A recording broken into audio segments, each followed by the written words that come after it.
Pomfret মাছের সরষা পোস্ত করব। তো সরষা পোস্ত করার জন্য 3 টুকরো আমি পমফ্রেট মাছ নিয়ে নিয়েছি।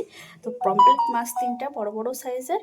তো আমি এখন লবণ আর হলুদের গুঁড়া মাখিয়ে নেব, সামান্য পরিমাণ লবণ,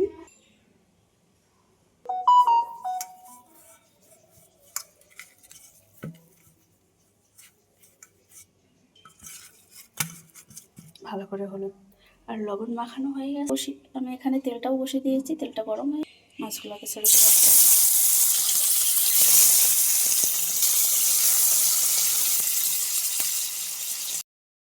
হয়ে গেছে, আমি আর দিয়ে দেবো। এই মাছের হচ্ছে এই আর কি, একটু মাছটা বেশি হয়ে গেলে দিয়ে যাবে। ধীরেই করছি, তবুও এই মাছটা লেজাটা দিয়ে যাবে। মাছগুলো আমার ভাজা হয়ে গেছে, মাছগুলোকে তুলে নেবো আস্তে আস্তে। এই মাছ খুবই ভেঙে যাওয়ার ভয়।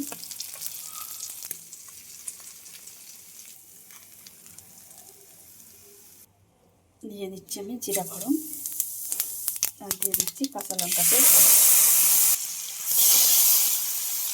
পরিমাণ মতো লবণ, সামান্য পরিমাণে হলুদের গুঁড়া। যেহেতু সমুদ্রের মাছ, অল্প করে লবণ দিয়েই রান্না করাটা ভালো। এমনি নোনা হয় মাছ, সমুদ্রের যে কোনো মাছই নোনা। এবার দিয়ে দেবো আমি পোস্ত, এখানে পেস্ট করে নিয়েছি, আর জিরা, আর 2 টুকরো মতন এলাচ। আজকে কিন্তু আমি সরষা নিইনি, সরষা বাদ দিয়ে রান্না করছি।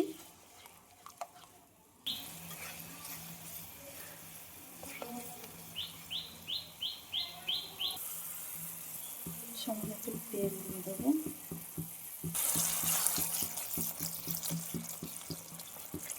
পোস্তর রান্নাটা ভালো করে কষানো হয়ে গেছে। এবার ভেজে রাখা মাছগুলো দিয়ে দেবো এক এক করে।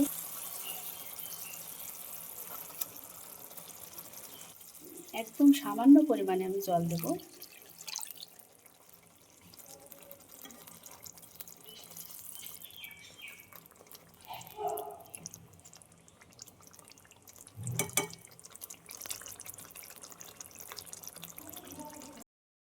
আমার খুব সুন্দর করে রান্না হয়ে গেছে। এবার আমি নামিয়ে নেব। দেখো কত সুন্দর হয়ে গেছে রান্নাটা। এই যে আমি নামিয়ে নিয়েছি, এইভাবে বানিয়ে নিয়েছি আমি পোস্ত পমফ্রেট মাছটাকে। তোমরা সবাই ভালো থেকো, সুস্থ থেকো আমার মিষ্টি বন্ধুরা।